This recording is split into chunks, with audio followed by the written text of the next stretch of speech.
আসসালামু আলাইকুম ভিউয়ার্স। আমরা আজকে হযরত আলী রাদিয়াল্লাহু আনহুর জীবন ও মর্যাদা বিষয়ে সংক্ষিপ্ত আলোচনা করার চেষ্টা করি। আমরা জানি হযরত আলী রাদিয়াল্লাহু আনহু ইসলামের চতুর্থ খলিফা। হযরত আলী রাদিয়াল্লাহু আনহুর জন্ম 601 খ্রিস্টাব্দে পবিত্র মক্কা নগরীতে হয়। আমরা জানি হযরত আলী রাদিয়াল্লাহু আনহু ছিলেন আমাদের প্রিয় নবী হযরত মুহাম্মদ সাল্লাল্লাহু আলাইহি ওয়াসাল্লামের আপন চাচাতো ভাই। হযরত আলী রাদিয়াল্লাহু আনহুর জন্ম কাবা শরীফের মধ্যে হয়। পৃথিবীতে একজন মাত্র মানুষ যার জন্ম কাবা শরীফে হয়। আমরা জানি যে আলী রাদিয়াল্লাহু আনহুর মা পবিত্র কাবা শরীফ তওয়াফে ছিলেন।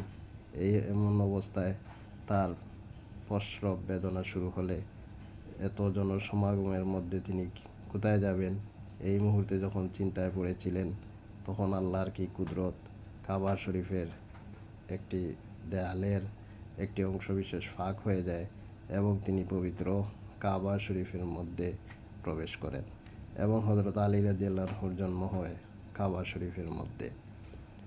আমরা জানি যে হযরত আলী রাদিয়াল্লাহু আনহু তখন ছোট্ট বালক ছিলেন, কোনো কিছু খাবার গ্রহণ করেননি।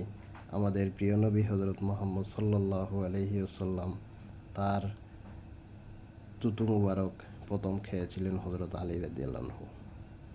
হযরত আলী রাদিয়াল্লাহু আনহুর আরেকটি বিশেষত্ব হলো, যখন মক্কা বিজয়ের পর হযরত মুহাম্মদ সাল্লাল্লাহু আলাইহি ওয়াসাল্লাম পবিত্র কাবা শরীফ থেকে 360টি মূর্তি যখন অপসারণ করবেন, তখন কিছু মূর্তি নাগাল পাচ্ছিলেন না। তখন হযরত আলী রাদিয়াল্লাহু আনহুকে বললেন যে আমার কাঁধের উপর উঠে যাও এবং এই মূর্তিগুলো অপসারণ করো।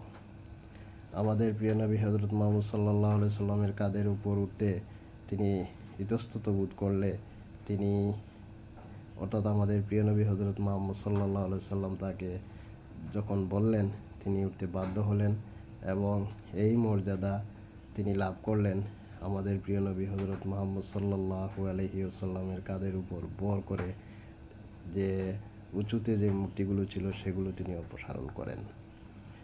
এই জায়গা থেকে হযরত আলী রাদিয়াল্লাহু আনহুর বিশেষত্ব মর্যাদা ফুটে ওঠে, কারণ একমাত্র ব্যক্তি যিনি হযরত মুহাম্মদ সাল্লাল্লাহু আলাইহি ওয়াসাল্লামের কাঁধের উপর ভর করেছিলেন। এছাড়াও আমাদের প্রিয় নবী হযরত মুহাম্মদ সাল্লাল্লাহু আলাইহি ওয়াসাল্লাম হযরত আলী রাদিয়াল্লাহু আনহু সম্পর্কে বলেছেন যে আলী আমার থেকে এবং আমি আলী হতে, অর্থাৎ আলী রাদিয়াল্লাহু আনহুর এত মর্যাদা এবং আলী রাদিয়াল্লাহু আনহুকে আরও মর্যাদায় ভূষিত করেন যে আমাদের নবী বলেন, আমি জ্ঞানের শহর আর আলী তার দরজা। ধন্যবাদ সবাই।